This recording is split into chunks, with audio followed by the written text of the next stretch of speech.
Hello friends, नमस्कार। Secret success में आपका स्वागत है। आज के इस वीडियो में हम लोग कक्षा 9 के ज्योग्राफी यानी कि भूगोल चैप्टर नंबर 1 के बेसिक कॉन्सेप्ट को समझने वाले हैं, जो कि हिंदी मीडियम में होगा। दोस्तों, इस वीडियो में हम लोग जानेंगे कि पृथ्वी पर उत्तरी ध्रुव क्या होता है, पृथ्वी पर दक्षिणी ध्रुव क्या होता है, अक्षांश रेखाएं क्या होती है, देशांतर रेखाएं क्या होती है, कर्क रेखा क्या होता है, मकर रेखा क्या होता है। इसके साथ ही साथ भारत के बारे में भी चर्चा करेंगे कि भारत का अक्षांशीय विस्तार कितना है, देशांतरीय विस्तार कितना है। तो इन सभी प्रश्नों का उत्तर हम लोग इस वीडियो में जानेंगे। दोस्तों, अगर आप इस चैनल पर नए हैं तो चैनल को सब्सक्राइब करके बेल आइकन को जरूर ऑन कर लीजिएगा, ताकि आने वाले वीडियो का नोटिफिकेशन मिल सके। तो चलिए वीडियो को बिना किसी देर के स्टार्ट करते हैं। आइए सबसे पहले हम लोग समझते हैं विषुवत रेखा और अक्षांश रेखा क्या होता है। दोस्तों, पृथ्वी के बीच से होकर गुजरने वाली रेखा को विषुवत रेखा कहा जाता है। यहाँ गलती से टाइप हो गया है, ठीक है। पृथ्वी के बीच से होकर गुजरने वाली रेखा को विषुवत रेखा या भूमध्य रेखा कहते हैं, क्योंकि यह बीच से होकर गुजरता है, ठीक है। और इसके ठीक समांतर रेखा जितना भी है वे सभी को अक्षांश रेखा कहा जाता है।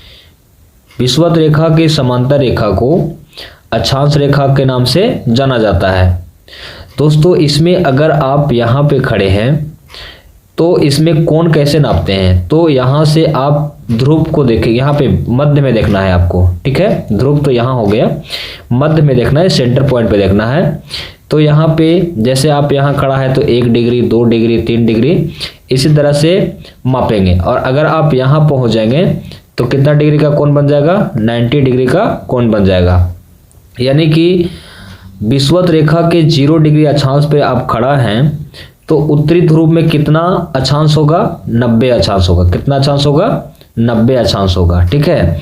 और विषुवत रेखा के बीच में आप खड़े हैं और दक्षिण में देखेंगे और विषुवत रेखा के बीच में आप खड़े हैं और दक्षिण में देखेंगे तो दक्षिण में भी 90 डिग्री का कोण बनेगा यहाँ पे दक्षिणी ध्रुव पे। तो दक्षिण के साइड में भी जाने पर 90 अक्षांश मिलेगा।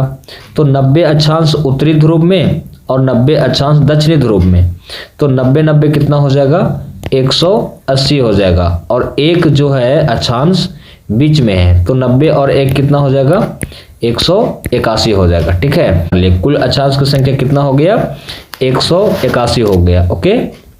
अब हम लोग समझ लेते हैं कि कर्क रेखा कितना डिग्री पे है और मकर रेखा कितना डिग्री पे है, ठीक है। तो यहाँ कर्क रेखा जो है वो 23.5 डिग्री उत्तरी अक्षांश में है। यानी यहाँ से कर्क रेखा से पृथ्वी के सेंटर से और कर्क रेखा के बीच में कोण मापेंगे तो कितना डिग्री होगा, 23.5 डिग्री होगा, ठीक है। तो 23.5 डिग्री किधर है, तो उत्तरी ध्रुव की ओर है, यानी उत्तरी गोलार्ध में है, ठीक है। तो कर्क रेखा 23.5 डिग्री उत्तरी अक्षांश में पाया जाता है, ठीक है। और इसके जस्ट नीचे 23.5 डिग्री नीचे आएंगे, ठीक है, यहाँ पे। तो 23.5 डिग्री नीचे जब आते हैं तो यहाँ पे कौन सा रेखा मिलेगा, मकर रेखा मिलेगा, ठीक है। तो मकर रेखा का अक्षांशीय विस्तार 23.5 डिग्री दक्षिणी अक्षांश और कर्क रेखा का अक्षांशीय विस्तार 23.5 डिग्री उत्तरी अक्षांश। आई होप कि ये आपको समझ में आ गया होगा। अब उत्तरी गोलार्ध में या दक्षिणी गोलार्ध में जैसे जैसे आप ध्रुव की ओर जाते हैं तो अक्षांश रेखा की लंबाई घटते जाता है। आपको पूछेगा परीक्षा में कि जब हम उत्तरी ध्रुव की ओर विषुवत रेखा से जाते हैं तो अक्षांश की रेखा बढ़ती है या घटती है, तो ये आपको उत्तर देना होगा कि जैसे जैसे हम उत्तरी ध्रुव की ओर जाते हैं तो अक्षांश रेखा की लंबाई जो है घटते जाती है, ओके। अब हम लोग समझते हैं देशांतर रेखा क्या होती है। तो दोस्तों, पृथ्वी में उत्तरी ध्रुव और दक्षिणी ध्रुव को मिलाने वाली रेखा को क्या कहेंगे, देशांतर रेखा कहेंगे, ठीक है। और देशांतर रेखा कुल कितना होता है तो आपको ध्यान में रखना है। मान लेते हैं यहाँ पे एक 0 डिग्री का रेखा है, ठीक है। इस पॉइंट पे 0 डिग्री का रेखा है, ओके। तो 0 डिग्री के जैसे इधर आएंगे तो इधर बगल से 180 रेखा मिलेगा। कितना रेखा मिलेगा, 180 रेखा, और 0 डिग्री के राइट साइड में जाएंगे, इधर जाएंगे तो इधर भी 180 मिलेगा। इधर का मतलब क्या हो जाएगा? पश्चिम। इधर का मतलब क्या हो जाएगा? पश्चिम, ठीक है। और राइट साइड का मतलब क्या हो जाएगा? पूर्व हो जाएगा, ठीक है। तो 0 डिग्री के पूर्व साइड में 180 देशांतर और 0 डिग्री के पश्चिम साइड में 180 देशांतर, तो कुल देशांतर कितना हो जाएगा? 360 हो जाएगा। और एक जिसका 0 माने हैं तो एक ये हो जाएगा, तो टोटल कितना हो गया? 361 हो जाएगा, ठीक है। आई होप कि देशांतर रेखा भी समझ में आ गया होगा। तो आपको बताना है कि भारत का अगर स्थिति बताना है तो भारत कहीं इस पॉइंट पे है, इधर है, तो इधर का मतलब राइट साइड में, राइट मतलब क्या हो जाएगा? पूरब। तो जब भी भारत का देशांतरीय विस्तार अगर पूछे तो आपको बताना है कि जी इधर से इधर मतलब पूर्वी देशांतर में जितना भी होगा उसको पूर्वी देशांतर में काउंट करेंगे, ओके। अब हम लोग समझते हैं कि भारत का अक्षांशीय विस्तार क्या है। भारत का अक्षांशीय विस्तार समझने से पहले हम लोग फिर से समझते हैं कि विषुवत रेखा क्या होती है। तो विषुवत रेखा पृथ्वी के बीच से होकर गुजरने वाली रेखा को विषुवत रेखा कहा जाता है। भारत का अगर आकृति के बारे में देखें तो कहीं इस तरह से इसका आकृति है, ठीक है। नीचे वाला जो ये भी आकार का जो पॉइंट है वो यहाँ पे कुछ इस तरह से है, ठीक है। तो कहाँ से स्टार्ट होता है? तो विषुवत रेखा के जस्ट ऊपर में जाएंगे तो 1 अक्षांश, आगे 2 अक्षांश, 3 अक्षांश, 4 अक्षांश, आगे पार करते हुए 8.4 अक्षांश तक जाएंगे। कितना अक्षांश तक? 8.4 अक्षांश तक जाएंगे तो भारत का नीचे वाला जो हिस्सा है, तमिलनाडु वाला हिस्सा है, कन्याकुमारी वाला हिस्सा जो है वो मिलेगा, ठीक है। तो भारत का अक्षांशीय विस्तार कहाँ से स्टार्ट होता है? 8 डिग्री 4 मिनट। 8 डिग्री को इस तरह से लिखेंगे और डिग्री के बाद मिनट होगा तो मिनट को कुछ इस तरह से लिखेंगे, ठीक है। तो ये 8 डिग्री 4 मिनट से स्टार्ट होता है, विषुवत रेखा के उत्तरी हिस्सा में है, तो इसीलिए क्या हो जाएगा? 8 डिग्री 4 मिनट उत्तरी अक्षांश।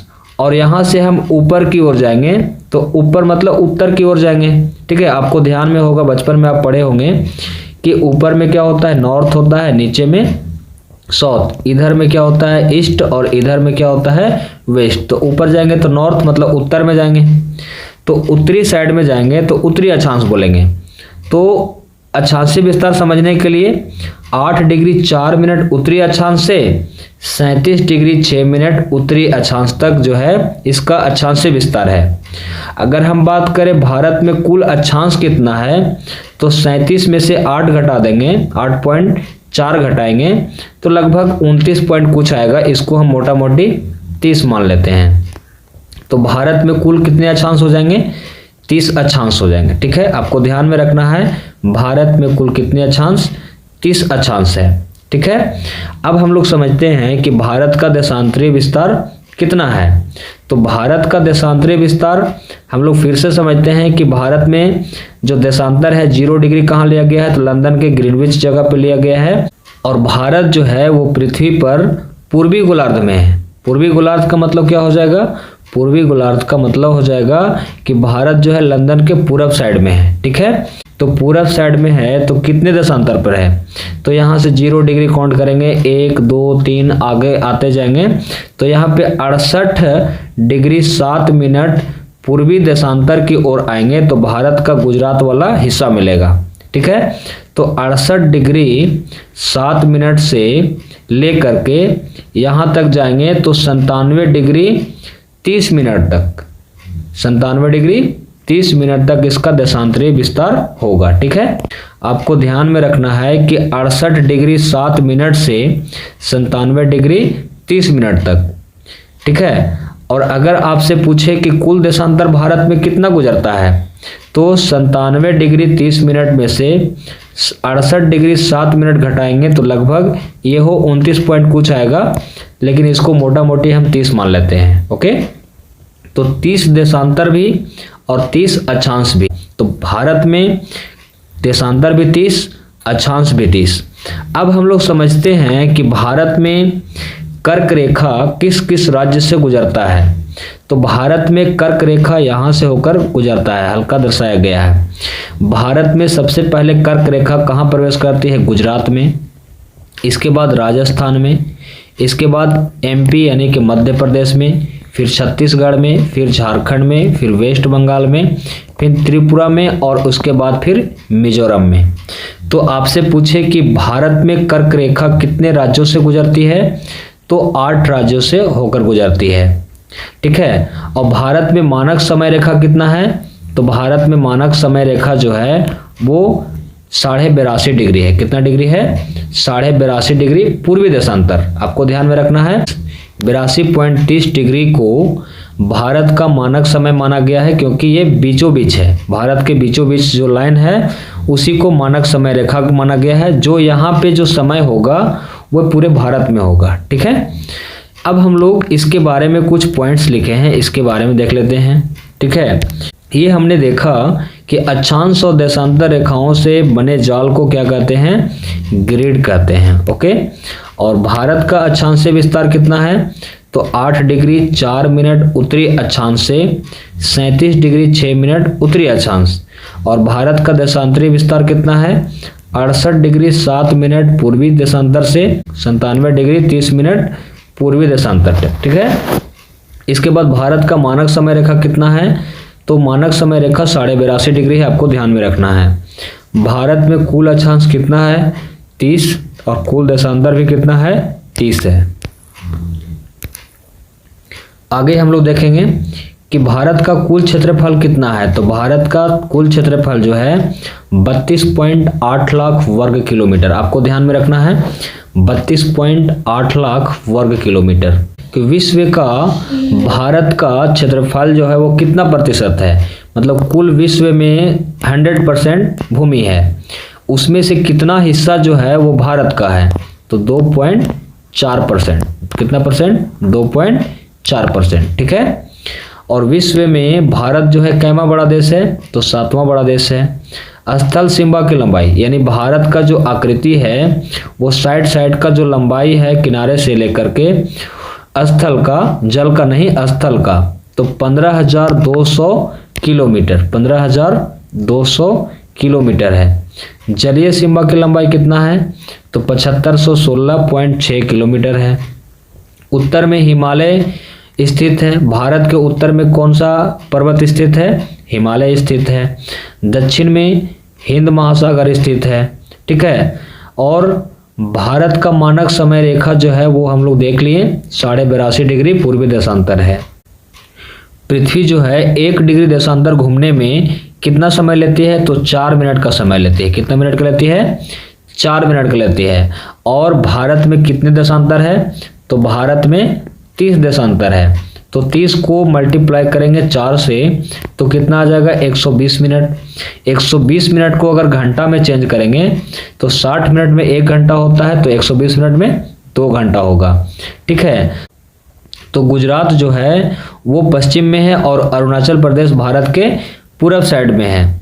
तो दोनों के बीच में जो समय का अंतर होगा वो 2 घंटा होगा। जो समय मानक समय रेखा पर होगा वही समय जो है अरुणाचल प्रदेश में या गुजरात में होगा। ठीक है।